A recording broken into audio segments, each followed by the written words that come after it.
Standing By, the Terry and Ted podcast, has been brought to you by the UPS Store Canada, delivering full-service solutions for your small business. Standing by. Hello, Ted Bird. Is that a Seattle Mariners hat you're wearing?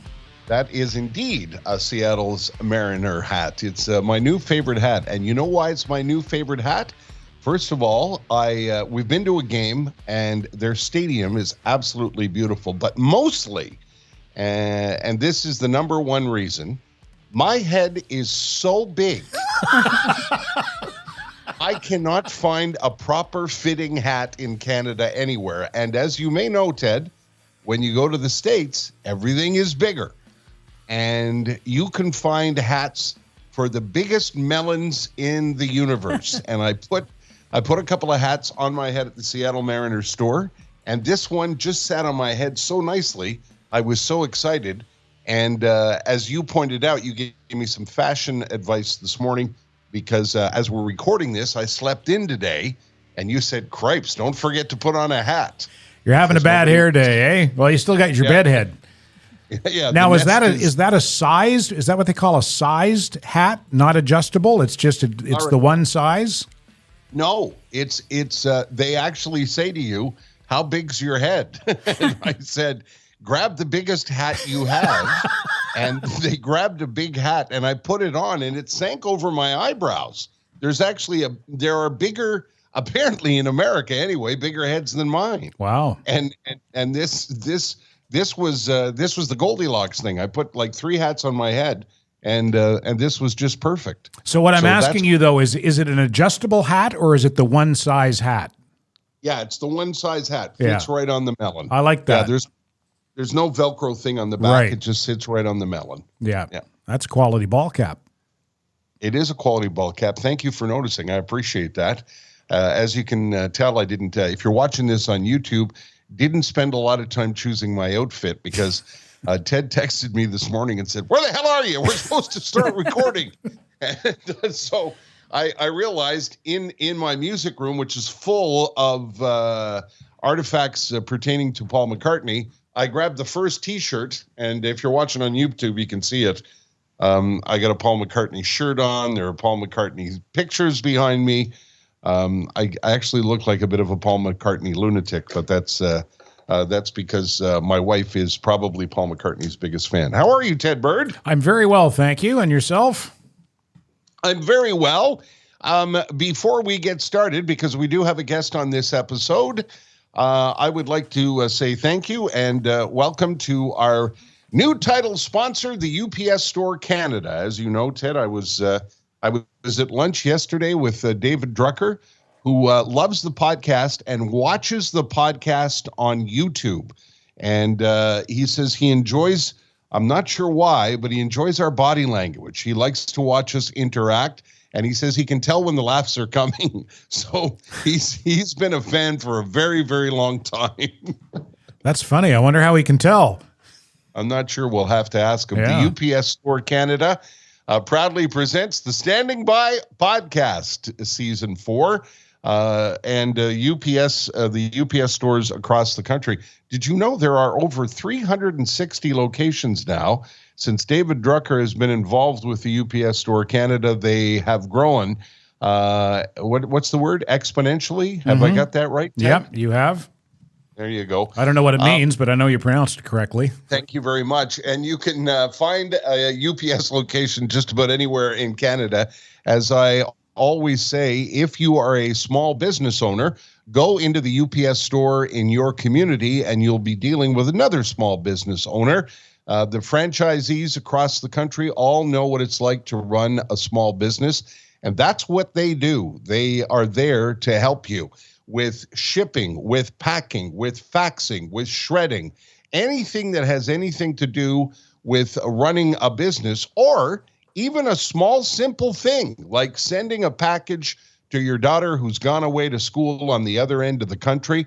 They can handle that for you too. When you need to get things across the country in a big hurry, never mind across the country, anywhere around the planet, the UPS store is the place you want to go. They will They will make sure that your life is a lot easier. They can help you set up post office boxes. I could go on and on about it because I use them a lot. When I lived in Calgary and when I made my move from Montreal, they were a massive help. I'm telling you, there's one not far from the sound of my voice. All you got to do is go online and look up the UPS Store Canada, and you'll be in business, as I like to say. And again, our thanks to the UPS Store Canada, our new title sponsor. How are you, Ted Bird? I think you brought a guest. I did. As a matter of fact, our guest is a regular customer of the UPS Store in Kirkland, Quebec. She is Donna Zielinski, a visual artist who specializes in capturing photorealistic details in all of her subject matter. Can you tell I'm reading this off her website? I can't. Throughout her career, Tara, as an artist, Donna has worked closely with her collectors and represents on canvas the requests of her clients. Whether commissioned or from her extensive portfolio, there is sure to be a scene for all art enthusiasts. And she's a longtime Terry and Ted listener, and that's how I got to know Donna. And we became fast friends on social media, and I am an admirer of her art, as I know you are. And I know that you are an art aficionado, and Donna is an artist, so I thought that you two could have a good conversation about art, and I could be the peanut gallery. I was when Ted said to me, he said, "I'm going to invite Donna on the podcast," and I said, "You mean and we'll talk about art?" He said, "Yeah." I said, "Oh, okay. Let's see what happens." Well, you're an art aficionado, Ter. You have an art collection. You collect art. Yeah, but Ted, I have some pieces in my house. I wouldn't call me an aficionado, and I don't know if I would call me a collector. I did start to become very interested in art not too long after I guess I was introduced to it by a former radio morning man who was quite an artist himself, named George Balkan. Who was a longtime morning show host in Montreal that I listened to when I was a kid. And George was quite an accomplished artist himself.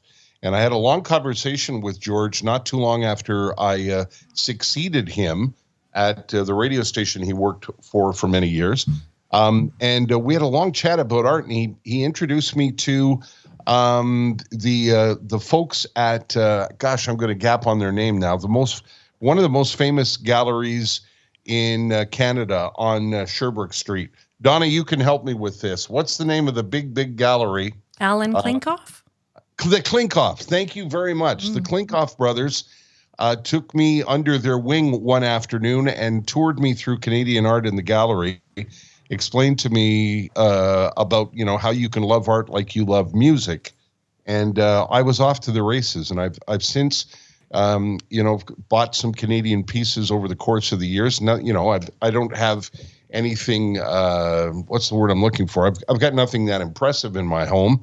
But I am a fan of some really, really talented people like Montreal artist Laurie Campbell. I love her work. I've got a few other pieces from a couple of people who are artists in Alberta. And when Ted introduced me to Donna's work, I absolutely fell in love with it. And I would love to have one of her pieces in my house, but we haven't gone around to that yet. Donna, welcome to the podcast. It's awfully nice of you to spend time, and I apologize I was late arriving today. Oh, not a problem. It's a pleasure to be here. I'm thrilled to talk art. Are you really? Where am. did it start with you, Donna? When did you first become interested or realize that was a path you wanted to go down? I was a student at university, and I was classically trained in music from the age of 4, so I've always been an artistic type of person. I studied at the conservatory. Piano was my first love, and I still play piano. But while I was in university, I studied political science, by the way, at McGill. So nothing to do with art, but I was thumbing through or actually watching the television one Saturday afternoon and fell on Bob Ross's The Joy of Painting, a 30-minute show where Bob Ross, you know who Bob Ross is, right? Absolutely Yeah. do. Curly red-haired guy. Right? Well, yeah. What's that? Curly red-haired guy. Isn't that As a him? matter of fact, Yeah, my wife and I went to a Bob Ross exhibition in British Columbia last summer. Wow. He's, for people who don't know, he was the guy on PBS that you would stumble. I remember stumbling on him in the afternoon when I was hungover watching TV, lying on the couch on a Saturday afternoon, and he was the whispery guy. He was the guy with the big. He had a big afro haircut and a big beard, and all that you could see in the studio was an easel and a canvas, and he had his palette with him, and he would say, "We're just going to put some clouds here, and here we have a couple of trees," and he would use this. He would use this palette. And this, like, it looked like a cement trowel, and he would start spreading things on the canvas, and before you know it, you were looking at this most beautiful piece of art. It was quite something, wasn't it, Donna? And it was, and all under a half an hour. And these really were painted in under a half an hour. Now, he did have his research done, and oftentimes he was replicating a painting he had already done. But within that half an hour, he had come to cover a pretty significantly large canvas, probably somewhere around 20 by 24, maybe even larger than that. And he would have a full scene painted beautifully with reflections and with highlights, shadows, and everything done under 30 minutes. And so I remember saying to my dad, "You have to take me to an art store. Daddy, I want to paint. I want to try this out." And my parents were very encouraging and supportive of me. And probably within maybe a week, within the month for sure, I went to the art store, got supplied, I got probably a starter kit of oil paints and brushes, and started very enthusiastically. And this was when you were in university? When I was in university, Okay, so probably around 18. Like 18. Yeah, so that's what, 10 years ago or so? How am I doing? Yeah, very good. Very good.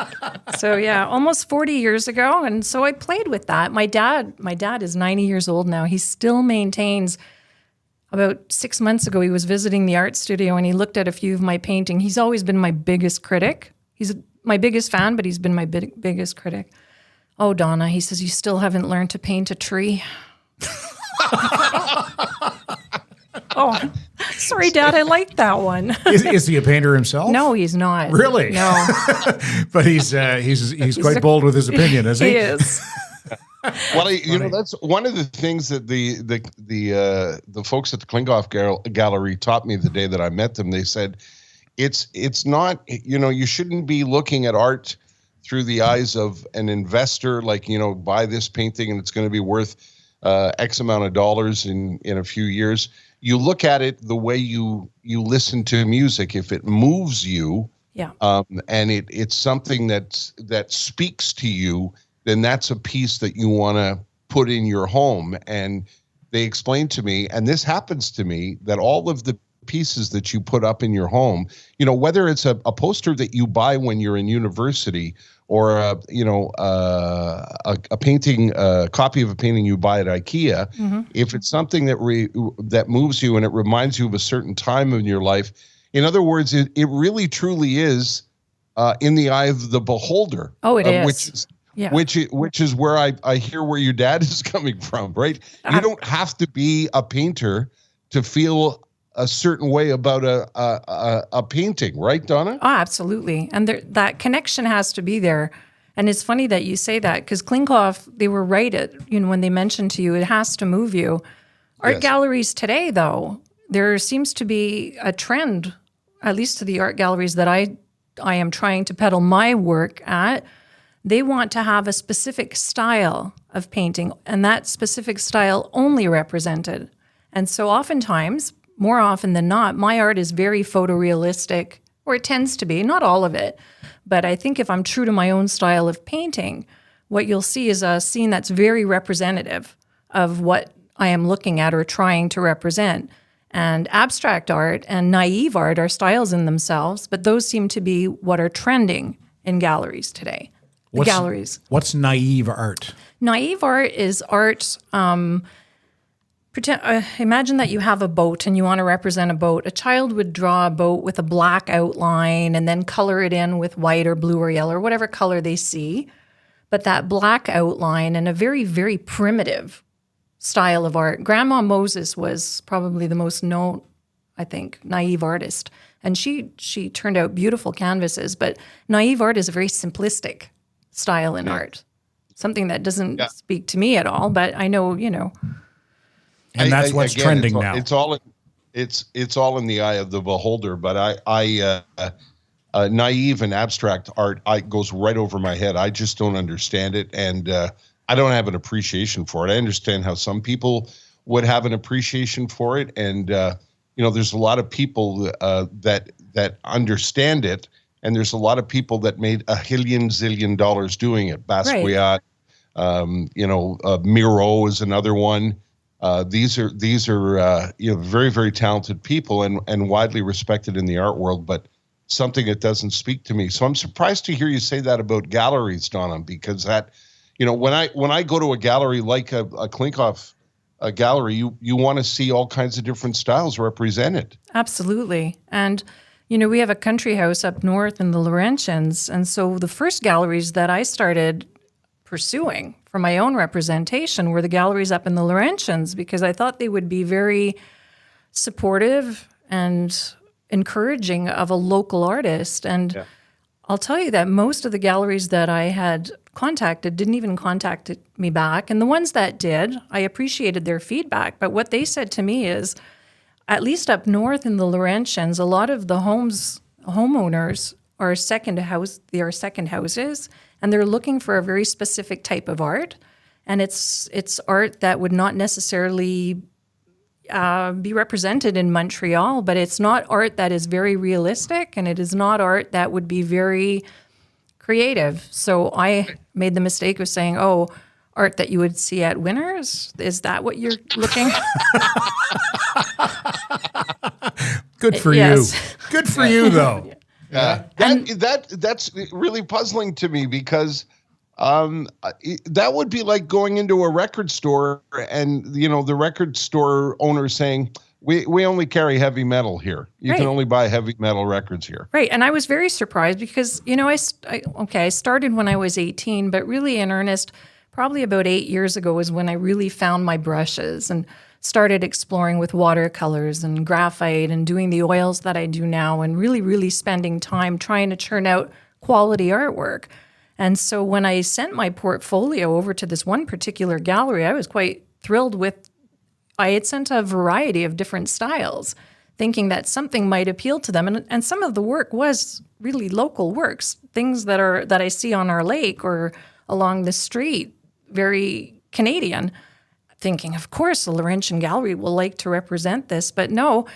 And then when they explained to me thankfully they were nice enough to come back to me and take the time and tell me what it was they were looking for in artists at their gallery. And so, not being true to myself entirely, I decided to paint a large, and you've probably seen this on my Twitter page, a 36 by 36 oil of an impressionistic bear. It's not colors that I would ever use. They're very bold. They're very unblended.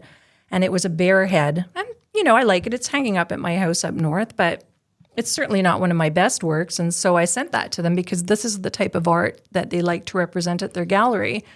And then their answer back was, no, not for us. Oh. So you do... Go ahead, Donna. You do have to have thick skin.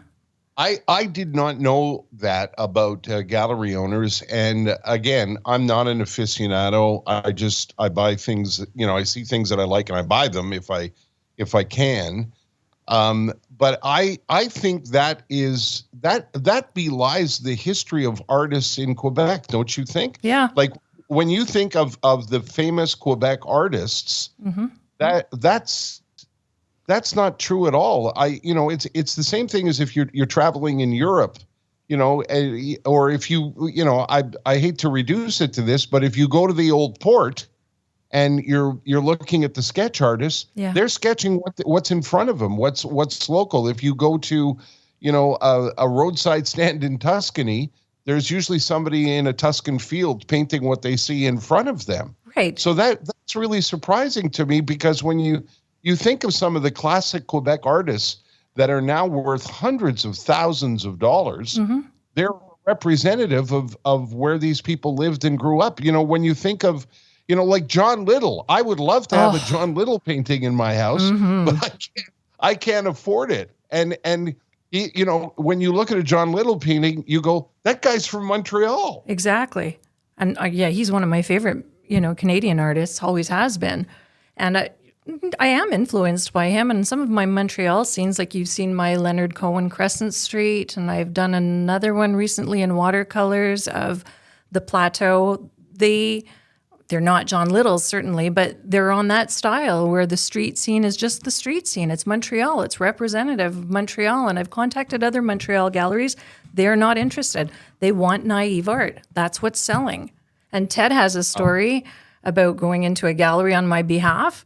And the owner of that particular gallery said to Ted that he really only wants art that will sell. It doesn't matter what I'm turning out, if it's quality work or if it's not quality work. And I understand that it's a business. But at some point, you think they would want representation of local scenes. But you have found clients for your your work, though, who appreciate local scenes, right? Absolutely. I've done most of my business not through my website, but most of it has come on social media and word of mouth. Let's hear that story, Ted. Well, what did you say to the guy? I just went in and I said, I have a friend and she's an accomplished artist. She's a member of it's the Canadian Federation of Canadian Artists. Yeah, yeah, and she's she has sold some paintings. She has she has professional credibility, and she's interested in possibly displaying at your gallery. And he said, well, she'll have to submit some of her work, and then it goes before a committee, and this and that and the other thing. And I said, okay, and I took his card. And I gave his contact information to Donna, and you contacted him a couple of times at least. Oh, yes. It's been, and didn't hear back from him. And at one point, she sent me an email saying, thank you, Ted, for your efforts on my behalf, but I didn't hear back from the gallery, et cetera, et cetera. And I wrote back, well, you know what? Fuck them. Fuck them and their arrogance. And I said, I'm going to leave a flaming bag of shit on their doorstep in the middle of the night. And I sent it back, not knowing she had CC'd the guy from the gallery. So he got that email. Art agent Ted Bird. So yes, now Donna is seeking new representation. Isn't that funny? Mm-hmm. Well, it speaks to what you said, Donna. You I guess, like, if you're a singer, a painter, an actor, anybody who's in the arts, you need a thick skin. You need a very thick skin. It gets discouraging. Actually, at one point in the spring this past year, I just, I hung up the brushes and I said to my husband, I said, that's it. I'm not painting anymore. It's just, and it's sad because painting is my passion and I do it for me. But somehow along this journey, whether it's through my website, through social media, through the sales that I've done, it did morph into a little bit of a business. And it has now turned into a business, in earnest. But at the time, you feel you're up for these setbacks, but they do. They affect you. Well, listen, it's part of the, I'm not going to suggest that Ted and I are artists, but, both of us were subject to public approval in the jobs that we did over the years. Yeah. And also in-house approval. There were many times over the years where Ted and I would have completed a 4.5-hour program on the radio and gone into an office and had a man sit in front of us and say, God damn it, that was a shit show this morning. Oh. And it can be crushing. Yeah. It can be soul crushing when somebody says, yeah, we heard your work and it sucks. Right. And as an artist, whether you're a singer, an actor, you're doing a radio show, whatever it is, that can be very, very difficult. I want to continue on that path of your development. Mm-hmm. But Ted, I think we should take a moment here and thank our friends at Jaguar Land Rover Laval. Again, I know we want to thank them for their support, because a lot of people listen to the podcast and go, you're plugging the guys again. But the podcast doesn't happen without the support of our sponsors. And Jaguar Land Rover Laval have been with us right out of the gate. Nino and Renato Di Cubelis and Adrian McGrath have been strong supporters of the podcast. And I've been trying to convince Donna to go to Jaguar Land Rover Laval, because that's who their clientele is. Upscale, attractive women who live in big houses on the lake up north. That's who they're looking for. That's also who I'm looking for, but that's another story entirely. But I think Donna would look terrific in a Land Rover. I'm just trying to figure out whether she would look best in a Land Rover Defender or a Land Rover Discovery. I'm thinking the Defender because she lives up north, and when the winter storms hit, you want the biggest, toughest Land Rover of all, and that would be the Defender. And they really do, Donna. They are looking for, or they service clients north of Montreal. I mean, it's Land Rover Laval, and right. I think their main clientele, or their target clientele, is folks just like you. So I think a Land Rover Defender for your winter vehicle, and maybe a Jaguar F-Type for your summer vehicle, a Jaguar convertible. I think that, I'll put it on my Christmas list. Yeah, why don't you? And, I've done such a terrific job representing you as an artist. Why wouldn't I go out and try to help you find a couple of vehicles? LandRoverLaval.com and JaguarLaval.com. If you are looking for an upscale vehicle, make sure you go see them before you make a decision on what you buy, because not only will you get a quality product, you will get quality customer service. Yeah, run by a wonderful family. As we always say, we love family businesses, and that's one of them. And just so you know, you don't have to live in a big house if you want to go visit them. No, you don't. No, but Donna lives in a nice big house. I haven't been there. Yeah. I actually was invited, but I couldn't make it. Okay. So I'm hoping the invite still stands. The invite still stands to you and to Terry and to Jessica. Yeah. Thank you, Donna. I appreciate that. Donna, when you began to paint, this is something that, when you said you encouraged your parents to get you some art supplies, and you began to paint. Yeah. If I did that, if I went to the local art store and got myself, an easel and something to paint on and some brushes, I would finish with a lovely stickman painting and realize that I was unable to paint shit. So when you started, how did you, do you, as an artist, do you think, no, I know how to do this? No, not at all. And it's funny because when I play those board games with my children today, and we have to do, I think, what is it, Pictionary, the one where you have to draw something within 30 seconds, they all look at me and say, Mom, what the hell is that? That's atrocious. That's supposed to be a zebra. It's got 6 legs. And so, no, Do you tell them it's naive art? It's naive art. It's abstract. No. So, no, I didn't. I had, at the same time we picked up, actually, it was my husband who built me the easel. Ralph and I were both in university at the same time, and we've been dating that long and married that long that he built me my first easel, which I still have. But I went to the art store with my mom and dad and picked up a book called, I think it was Large Paintings That Sell. Not that I had any intention of selling a painting, but I figured there was no internet in those days. There was no computer other than Bob Ross on Saturday afternoons. I had nowhere to turn to for any kind of painting counsel.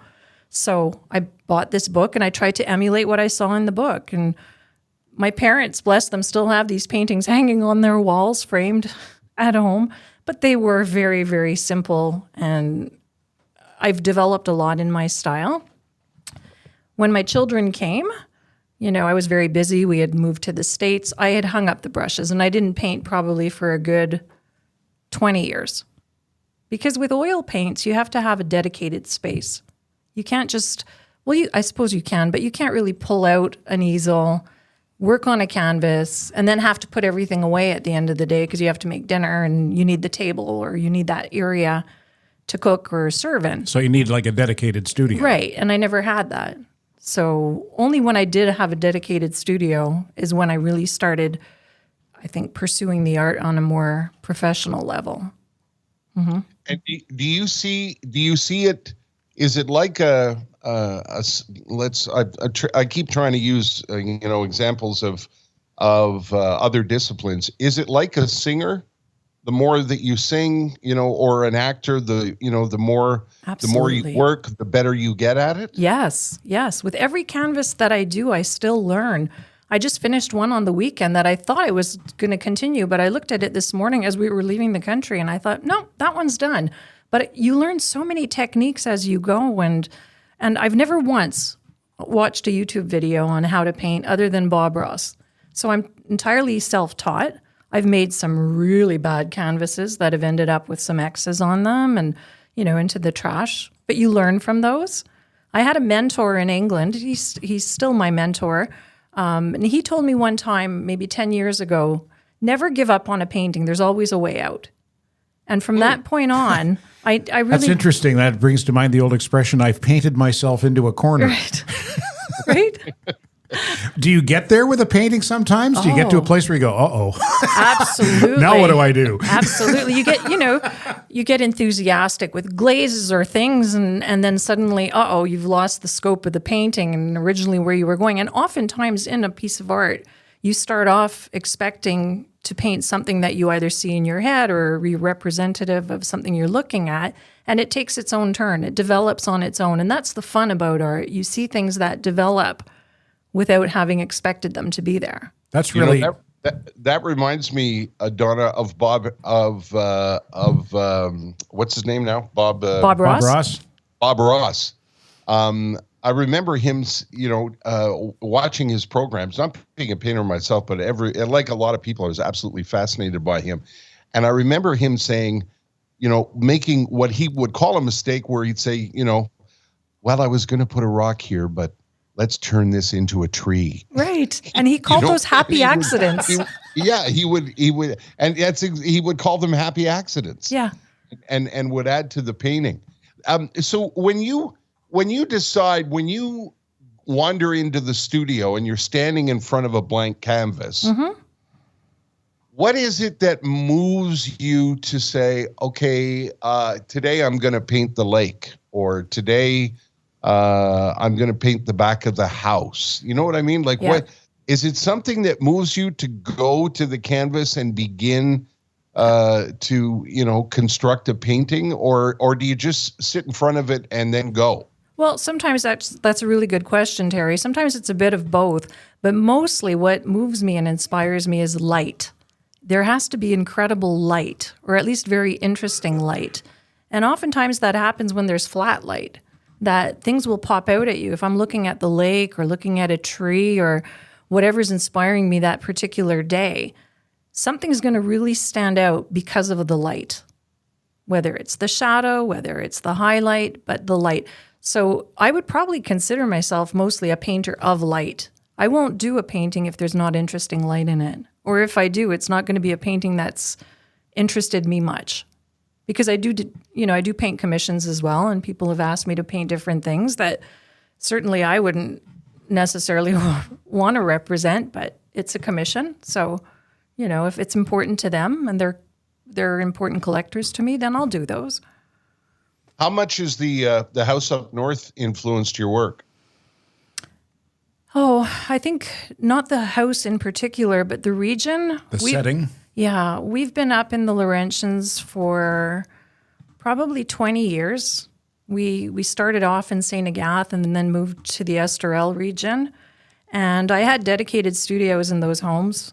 And I think having a dedicated studio with great light, looking out and seeing how the light changes from morning through afternoon into evening, and you're looking at the same scene all the time. So if I'm looking at the lake, the morning light with their long shadows, and then midday with the direct shadows overhead, it really does inspire you. It makes you just want to represent something quickly. Sometimes it's a sketch. I'll just grab a sketchbook and sketch it out and put notes in my sketchbook, or oftentimes it's my phone. Grab a quick picture. This is something I need to do.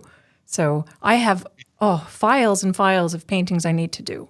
It's fascinating to me because I think of me when I'm up north at somebody's house, and you're sitting on the dock and the afternoon light changes, and I think, well, it's time for Caesar. That's right. That too. It's an interesting perspective. Did you take a picture of a single red leaf this fall that you put up on social media? a single red leaf on the lake. I did. Was it in the water or was it on a wharf or? That was Ralph who took it, actually. Oh, my okay. That husband. was a beautiful photograph. Yeah. Did you turn that into a painting? Not yet. No? Are you going to? Yes. Yeah. Yeah. That was a spectacular photograph. That was a work of art in itself. Right. Ralph took that. Ralph took that. We were on the kayaks and he was behind me and he just took that because they were floating in the water. It was quite late, actually. We don't usually kayak into October. And we were out there in the morning. The water was still and there were so many red leaves just floating at the surface. But he got one. He got one. The one Yeah. red leaf in the picture. It was Yeah. a really nice little piece of Canadiana, I thought. And I was surprised when you said earlier that people aren't interested or galleries aren't interested in that kind of art. Because it seems to me that you do a lot of that. A lot of your paintings, I look at them and I go, that's Canadiana. Donna did one for me. For Sam, my son Sam, for his birthday. That picture, Tara, from a few years ago of Sam and his buddies. Yes. On the lake on Lac St. Louis. It was taken at dusk, I think, and it's just their silhouettes with hockey sticks and skates. Like it's Canadiana like I'd never seen before. And Donna painted that, and I gave it to Sam for Christmas a couple of years ago, and he was quite moved. Yeah. That's one of the things that that people who are intimidated by art don't think about. It can be very, very moving. Much like a picture of an old family member or a time in your life. Art can be very emotional and very moving. And I know for a fact that a lot of people are intimidated by art and don't want to go into galleries. And I encourage you, if you're ever walking by a gallery and you see paintings in the window, like for example, this, Ted, there are art galleries on Green Avenue, and they have some really nice works in the window. And I remember being of a certain age, in my early 20s, and walking by these galleries after we had finished at the radio station and thinking, oh, look, this is where the rich people shop. I'm sure I wouldn't be welcome in here. Oh. And I keep encouraging people to, even if you're not in the market for a painting, and even if you don't know anything about art, wander to a gallery and have a look around. It'll open your eyes. Wouldn't you agree with that, Donna? Oh, absolutely. And the one gallery that's been absolutely amazing is the Federation Gallery in Vancouver on Granville Island. They've been around for, I'd like to say it's 100 years. It might be a little bit over that.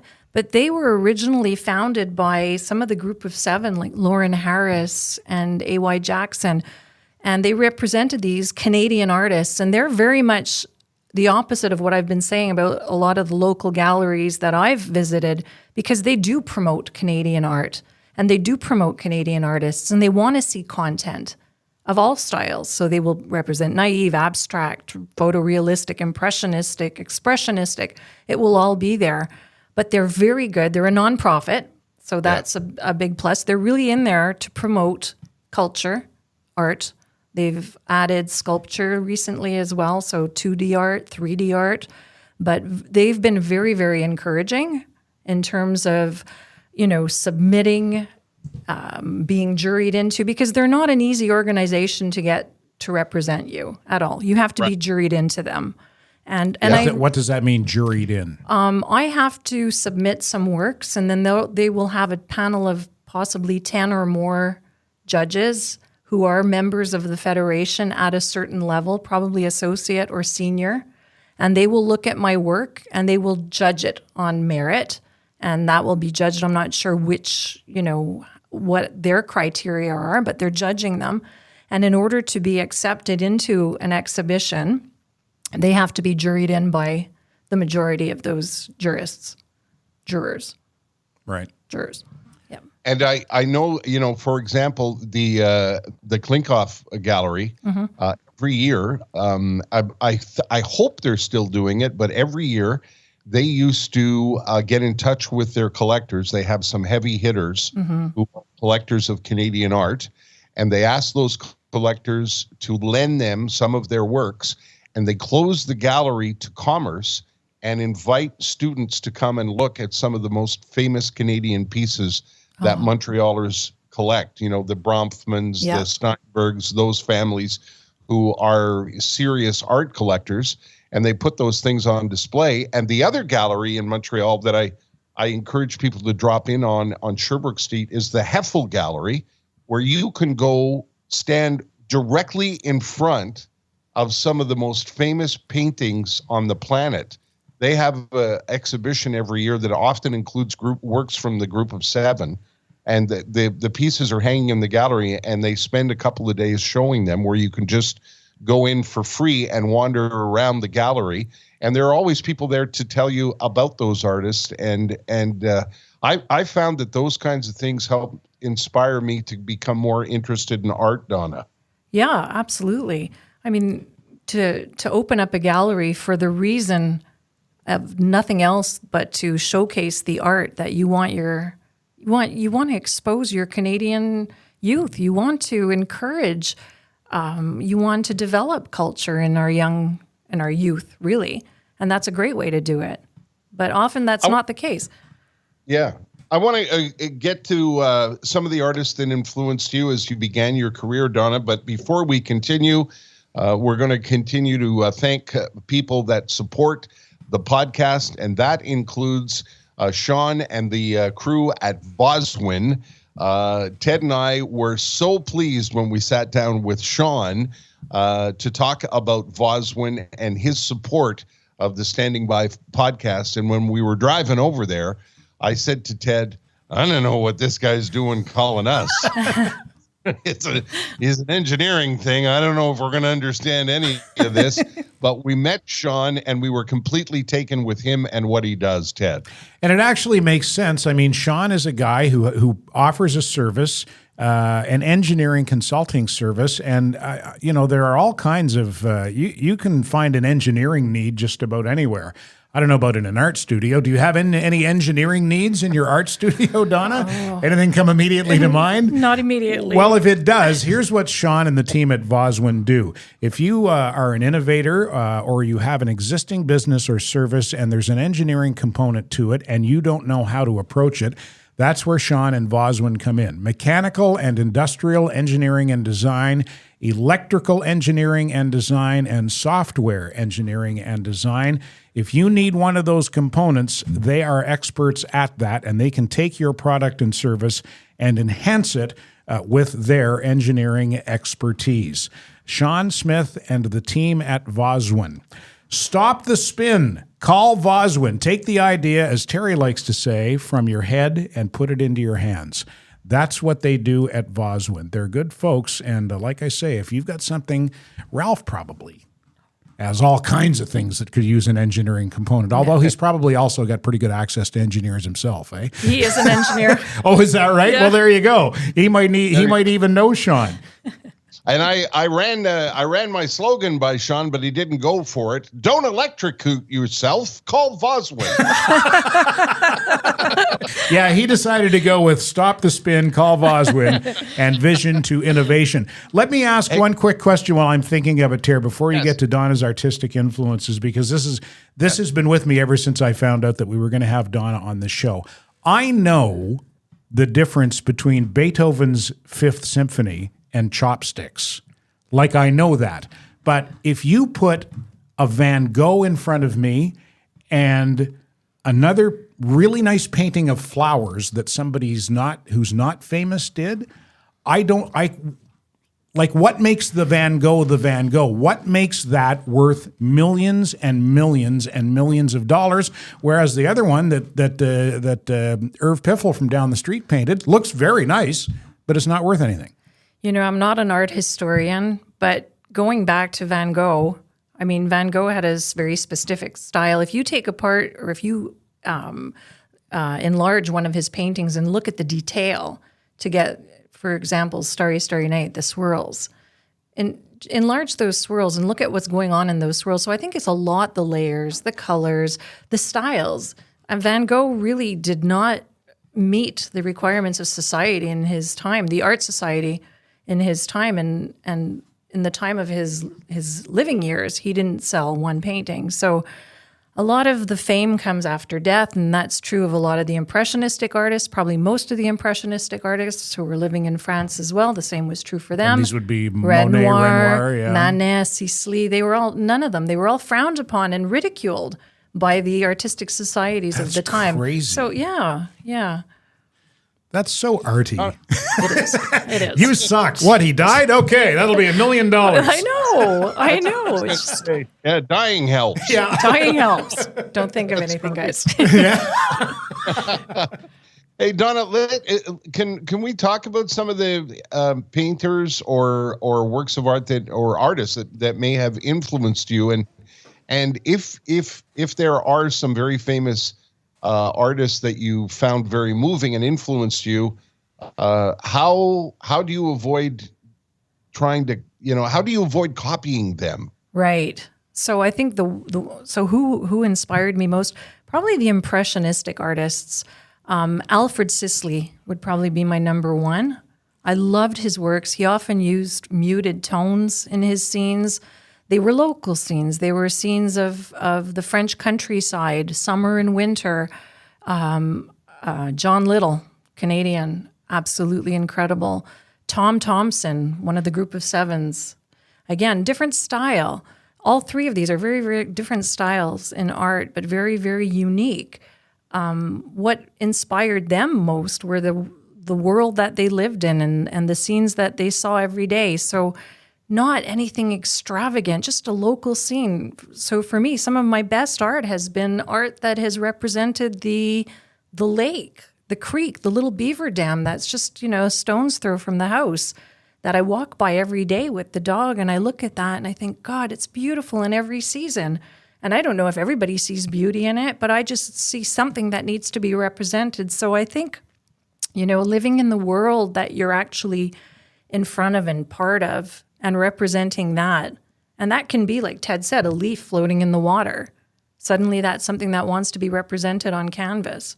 Or we have a little otter who lives under our dock. He comes up to play sometimes. So all of these things I think are very inspiring. And that wasn't always the case, because when I started painting, I was doing copies. I wasn't doing any of my own original palettes. I was looking at a scene and trying to make a tree exactly like I saw it in the painting. So and at that time it was probably not Alfred Sisley that I was looking at. It was my little book that I bought at the art shop that was Big Paintings That Sell. And I was trying to replicate. Trying to replicate is never going to be good art. You may learn, but I don't even think I learned really so well how to do anything in those years. I probably learned the most in the past 10 years when I started challenging myself with mediums. I was terrified of going anywhere near watercolors. And I didn't start watercolors till maybe 4 years ago. That's interesting to me because one of my favorite artists is Montrealer Laurie Campbell, and I'm lucky enough to own her first watercolor. Oh wow! And I never got to ask her what took her so long to get to the watercolor. What is it about artists who've been painting for a while, do beautiful work in oil, but what is it about watercolor that's so terrifying? Oh, it's intimidating as hell because you're wetting a piece of paper and then you're dipping a brush into a little bit of a pigment, and wow, where is that going to go when you put it down on the paper? Wow. Right. And then it bleeds and it blends. And the first works I did were not really very pretty, but I learned very quickly how water behaves and how watercolors behave. And it's funny because the very first set of watercolors I purchased, I went to Walmart and I bought a child's set of pans. So those are they look like little round discs, very non-pigmented. So I would be dipping my brush and swirling and very little would come out onto the brush. And then when I would dip it onto the paper, it would come almost like a paste. So it wasn't good quality, obviously. But I learned a lot by doing that. And I learned the behavior of watercolors. So there's less margin for error with watercolors? Oh, absolutely. Yeah. Do you have a preference?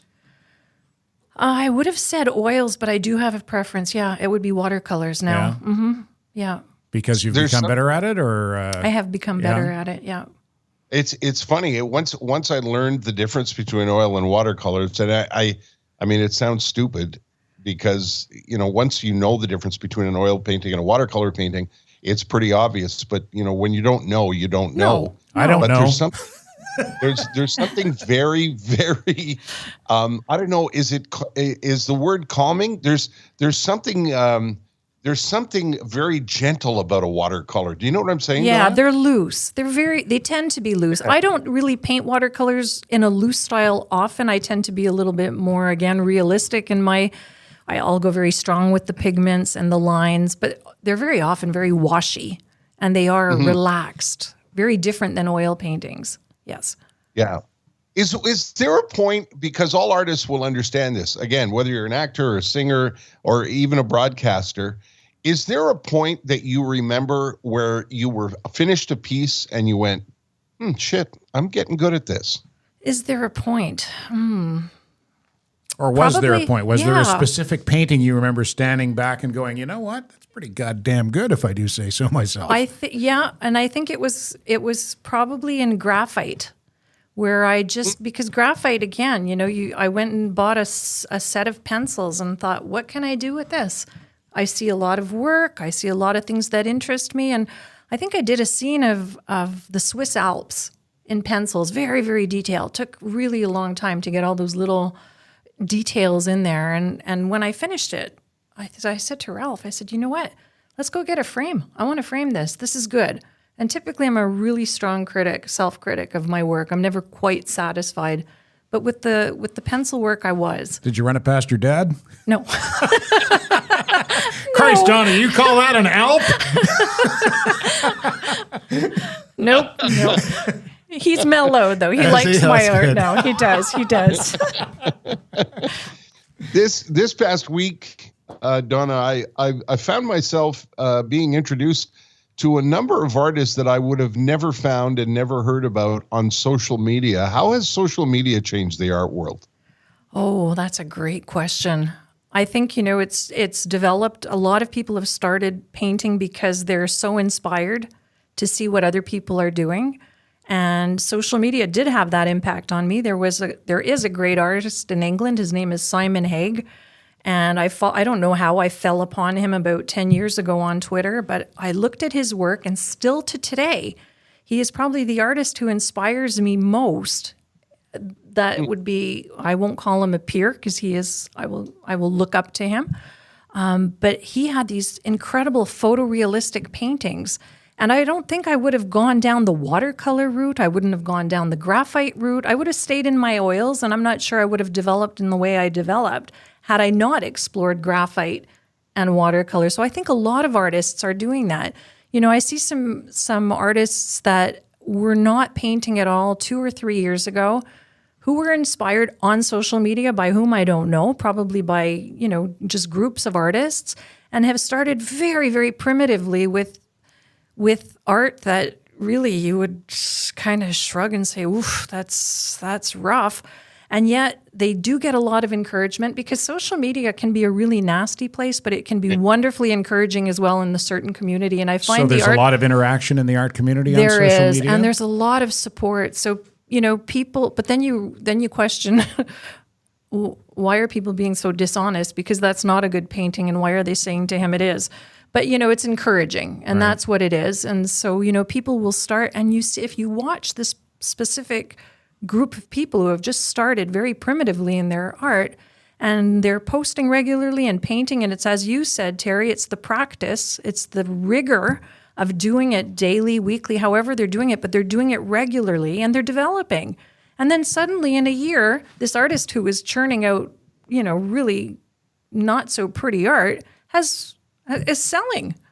So that's Sorry, Donna, what's the name of the artist in England? I want to write it down and look his work up. Simon, and his last name is Haig, Haigh. Have you been able to communicate with him? Oh, yeah. Oh, good. Yeah. Yeah? And? That's great. Oh, yeah. He's very supportive. Right? Yeah. He was the one who said to me, don't ever give up on a painting. Oh, nice. Yeah. Very nice. You probably already said that earlier, and it went in one of my ears and out the other. Sorry. I did. That's okay, Ted. Oh, yeah. Right. Simon Haig, that guy. I was introduced just this past week to a guy that I saw on Twitter named Peter Harris, who's got some of his paintings are being displayed at a gallery here in Vancouver this week, and his paintings are so realistic they look like pictures. Oh. He painted a picture of the Montreal Metro with the doors open in a station that my wife and I wanted to buy, but before we could get to it, it was sold. Wow. And that came from Twitter. Speaking of realists, you should look him up, Donna. His name is Peter Harris. It's really fascinating work. Okay, I will. Tell me about getting because you do have work on display here in the British Columbia area, in the Vancouver area, I should say, on Granville Island, at a gallery there, which I've yet to get downtown to see. I'm about a 45-minute drive from there. Tell me about how that came to pass and how difficult was it to get into that exhibition? Okay, so the Federation Gallery is actually a part of the Federation of Canadian Artists, and they have a open calls for submission. Probably once or twice a month for different exhibits that they decide what the exhibit will be. And I would have to submit my work, and they have very stringent guidelines. And, sometimes it's size, sometimes it's medium, sometimes it's size and medium. What is the nature of the exhibit? Right now, I think what I'm exhibiting is limitless and water. Or I'm not sure exactly what exhibits because I've got several going. But for the water exhibition, the guidelines were it has to be something that is very water heavy. So, it could be oceans, it could be rivers, it could be water in a glass, water in a vase, raindrops, it could be anything. It's a loose interpretation, but water was the theme of that particular exhibit. And how did I do that? I had to submit my work. It had to be juried. It had to be accepted. Once it's accepted, I have to have it framed, sent to the gallery via UPS. And then they hang it at the gallery. They mark it for me. I've had some sell before they get to exhibition. So then that's another consideration, because once they've been accepted into an exhibition and it sells before the exhibition starts, that's a different parameter. But, what's interesting about the Federation is they do have different themes, and their themes are so varied, and I find that it challenges me. Sometimes I'll paint a painting specifically for an exhibition that's upcoming. There's one coming up in March of 2023. I think it's a wildlife theme. And so I'm planning to do some large oils for that one. Oh, what about the big bear head? Yeah, I could try. I don't think they'd like that big bear head, but I could try. But you must have been thrilled when they said, "Yeah, we love the work. Let's make it part of the exhibition." That must be exciting. Oh yes, absolutely. And so the one that was in September was their very big annual international representational exhibition. That's their big one, where they have an open call to artists who are not members of the gallery, but open call to artists all over the globe. And they had an opening soiree for that one. And if I would have been in Vancouver, I would have been there. But, family commitments kept me here in Montreal on those dates. But that was one that I was really thrilled and honored to be juried into. Is being asked to exhibit more gratifying than selling something, or just a different kind of gratification? I think it's a different kind of gratification, because I'm always happy to sell when I have, and that's another thing now. There's scammers who are out there on social media. Oh. There's a new kind of scam where typically if I'm selling on social media, someone's going to send me a direct message. They'll ask me for price, availability, pretty much whatever questions they're going to have pertaining to a specific piece of art, or commissioning me for a piece of art. Well, I had this happen twice in the past month where somebody, and it's always about a 65-year-old man with a beard, who has an account that's not necessarily too active, a lot of photos of themselves on the account. And they come to me and say, okay, I would like to purchase a piece of art or commission a piece of art. And they bring me through all the steps that I would do with a regular collector. And then at the very last, that's where my flags will usually go up. They'll say, okay, what are your banking details? Yeah. Or can I send you a check? And it will be a check in an amount over what I've quoted as the price, and then say, can I trust you to send me back the remaining amount? Right. Yeah. Come on. Jesus. Yeah. Honestly. Did they think you just fell off the turnip truck? Right. But you have to engage with these people because it could be a legitimate collector. So that's... I'm sorry to interrupt, Donna. It's a bit of an odd connection. This leads me to my next question. I was wanted to ask you this and wanted to be delicate about it. So this is a great segue to ask you about this. One of the things about the art world that drives me crazy is price. Mm-hmm. And I don't know how artists set price, who decides.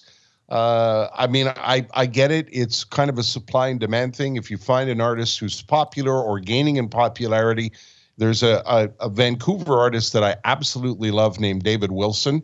And when I first started to look at his stuff about 2 years ago, I should have bought it then, because now when you go to his website, when you click on price, it's email an inquiry and we'll let you know. In other words, these things have shot way up in price because of demand, I guess, and because of popularity, and that's good for the artist. But how do you decide? You can stand next to two paintings in, for example, a collector's gallery like the Klinkoff Gallery. Mm-hmm. You could stand next to one painting that's worth $11,000, and it's hanging next to another painting that's worth $77,000. Yeah. How do you decide what you're going to charge for your work? Often it's the galleries who will decide pricing. For myself, I usually look at materials and time. So watercolors don't take me nearly as long to paint. I can do a watercolor complete in 2 to 3 days. And so that doesn't require quite as much as of my time, and it doesn't require as much material. A pad of paper, even if I'm using Arches, which is a nice quality paper, and the paints that I use are not going to cost me nearly what a large canvas and the oils that go along with it and my time. An oil painting will take me a minimum of a month to paint. So, that all factors in when we're determining our prices, and the size. If it's a large canvas, requires more material, more time. So that's pretty much how we base it. So you don't stand in front of a painting and go, "Shit, this one's really good. No. We're going to ask for extra." Tara, I think you should go down to that gallery. Is it on Granville Island where Donna's work is on display? Take some liquefied mashed potato down there and throw it on the Zielinski, and it'll shoot up in value like nobody's business. There you go, and I can wear a Stop Peanut Butter shirt. This is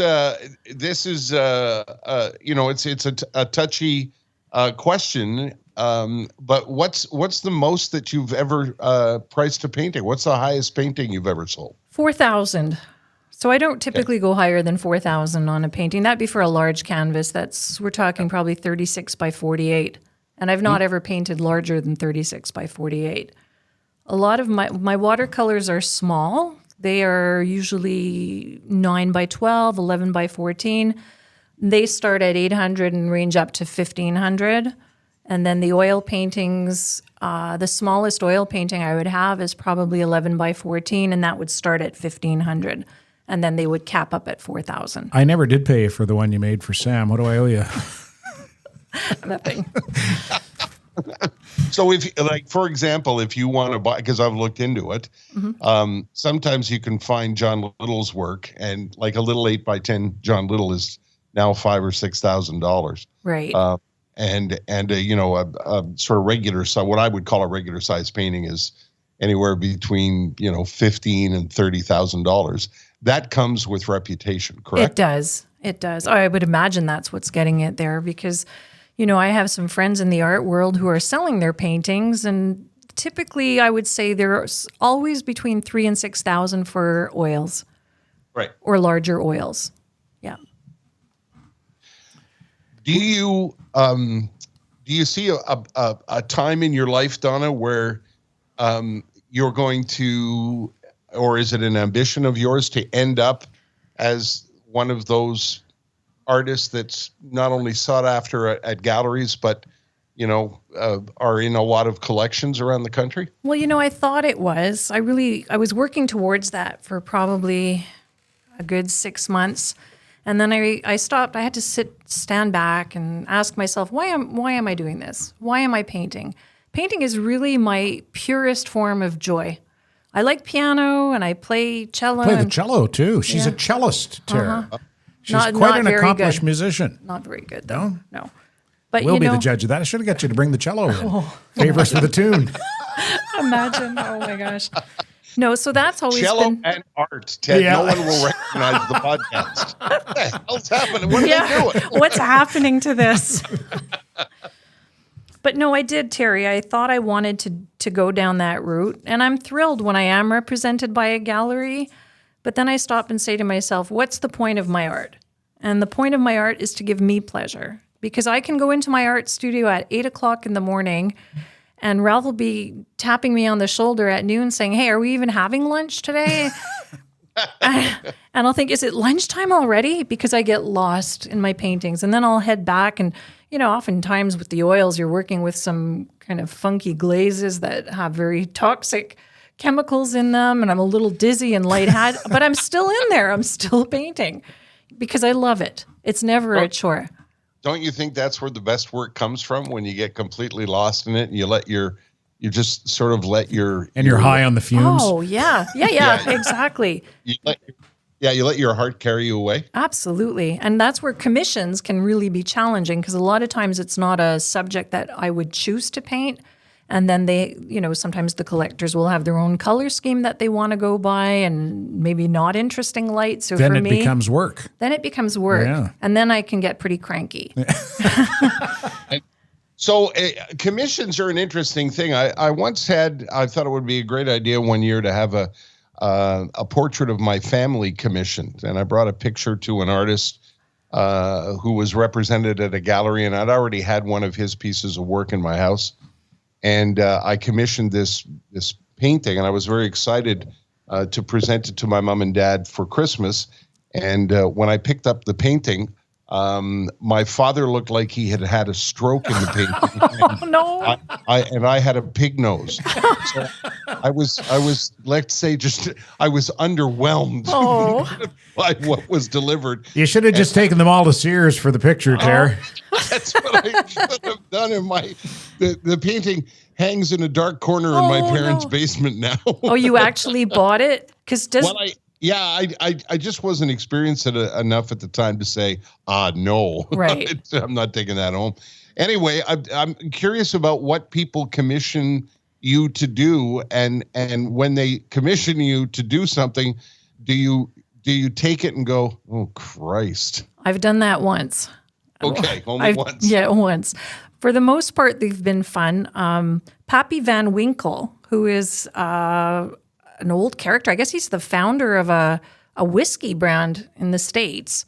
Some very expensive whiskey or scotch. I'm not sure what it is, but Pappy Van Winkle. He's been a popular commission for me in graphite, where his picture sits on a bottle of scotch or whiskey. And I've had a few collectors in the States come and ask for that one.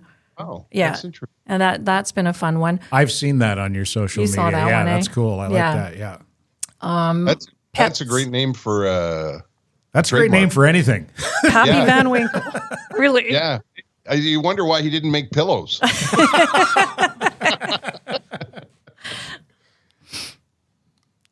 Yeah, so pets are also popular. Yeah. Parents, children, those are popular commissions. People don't usually commission me to do landscapes. They'll just choose one of the ones that I've already painted. Yeah. Yeah. And nobody ever says, here's one of my family, make sure to give me a pig nose.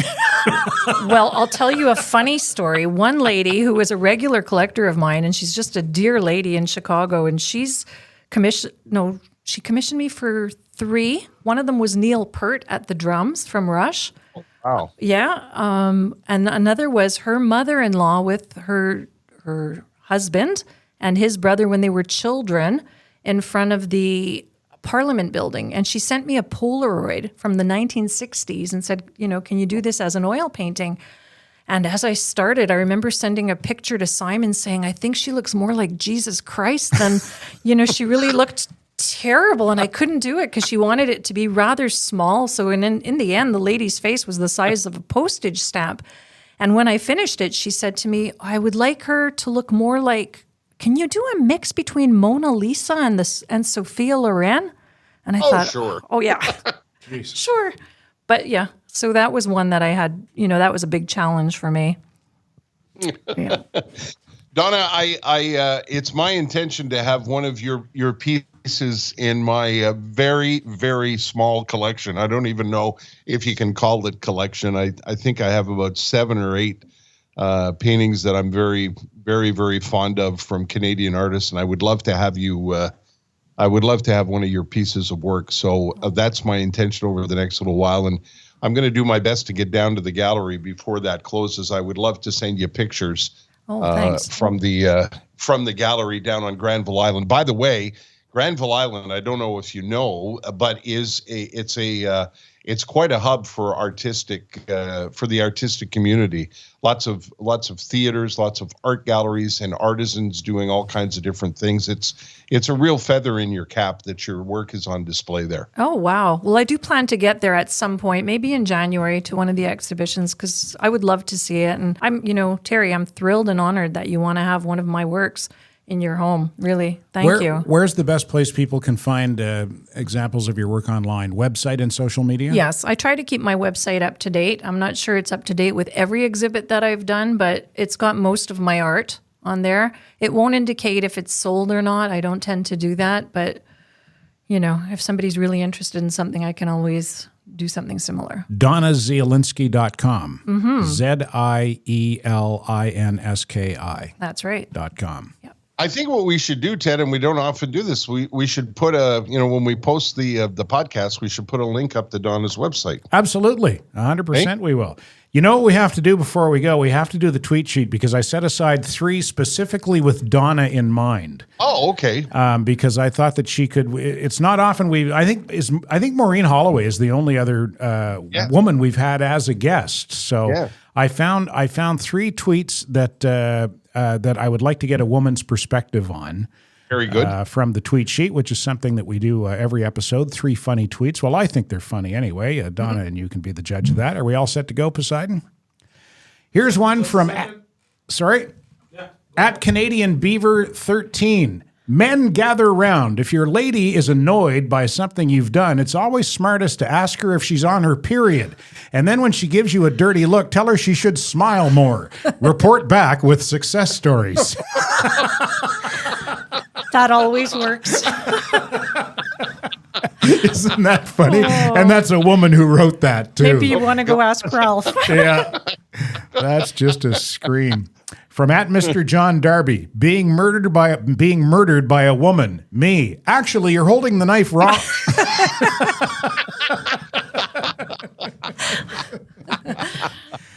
Yeah, a little mansplaining during the homicide. And from at Eddie Ferrero, friend, don't immediately compliment her looks. That's what creeps do. Me, okay, got it. Later. Blind date. Hi, I'm Carol. Me, you look like shit.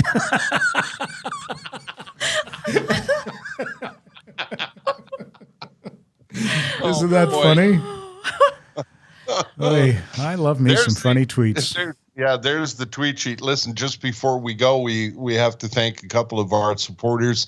Listen, I've been listening to a lot of podcasts lately because that's all there is to listen to when I'm in the car, if you're asking me these days. But I know how you feel. Pardon me, when you get to the point where the podcasters are thanking their supporters, you think, oh shit, here we go again. But I can't tell you how important it is to have people that support the podcast, especially for me when I'm traveling, when I'm able to travel, and Ted and I do these together in the studio. It's important that we're able to keep our heads above water. Excuse me again, in terms of production. So as we close out today, we've got a couple of people who have been long-time supporters, not just of this podcast, but of all our broadcasts over the years, including the one that Ted and I currently do on Saturday mornings on Light 106.7 out in Hudson. And that's the folks at Merson Automotive.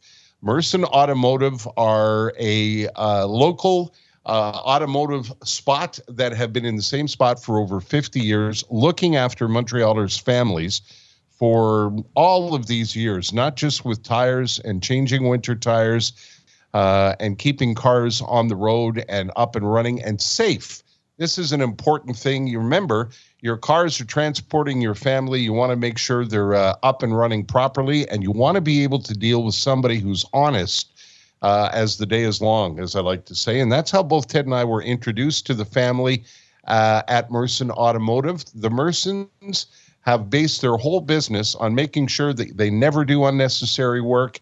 They never overcharge you. And boy, does Ted ever know that, because he currently has what he likes to call the Bavarian Money Pit, and has been a regular visitor to the folks at Merson, who have been doing their best to save you money, Ted. Yeah, knock on wood, not for the last few weeks. And the Mersons, not only are they business associates and longtime supporters of the program and the podcast, they've become friends over the years as well. I've gone to Seder at their house, for crying out loud. That's how close we are to the Mersons. We trust them implicitly, and you can too. They're on Saint Jacques, just west of Cavendish, and you can find them online at mersonauto.com. And another family that has been a longtime supporter is Norm and his family behind the scenes at Matelas Bonheur. That's right, Matelas Bonheur in and around the greater Montreal area have also been longtime supporters since years ago when I sat down with Norm and we had lunch. And I said, what is it about the mattress business that makes you so passionate? And I sat with Norm, and we had a long conversation about how the business started from that very first store on Gouin Boulevard, which is still there, by the way, in Saint-Geneviève. You can go into that store and see how Matelas Bonheur grew to this company that now has locations all over the greater Montreal area.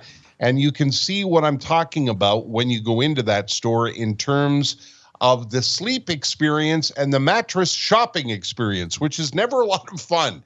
When you're flopping around on mattresses in the middle of the store, it's uncomfortable, it's weird. The folks at Matelas Bonheur take all of that away. Beautifully, wonderfully trained staff that work in the concept and the way that the folks at Matelas Bonheur and the family behind that business have designed it, so that you're welcomed warmly with a polite welcome and a couple of questions about how you sleep, whether or not you like a firm or soft mattress, those kinds of questions.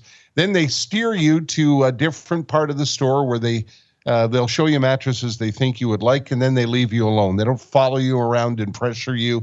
It's a really, really nice experience in terms of shopping.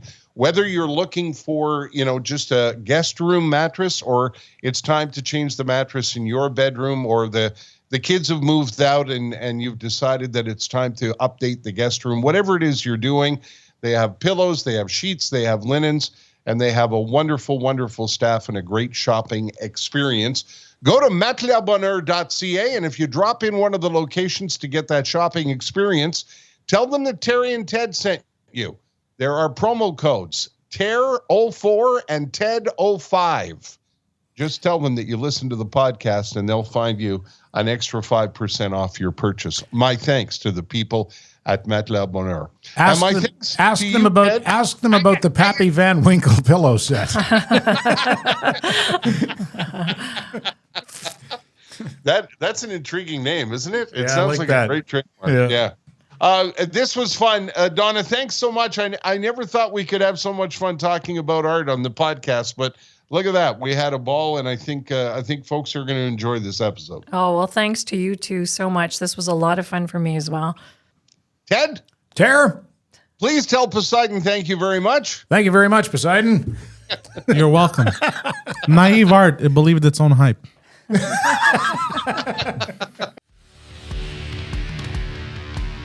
Standing by, the Terry and Ted podcast has been brought to you by the UPS Store Canada. The UPS Store near you is locally owned and operated by a member of your small business community.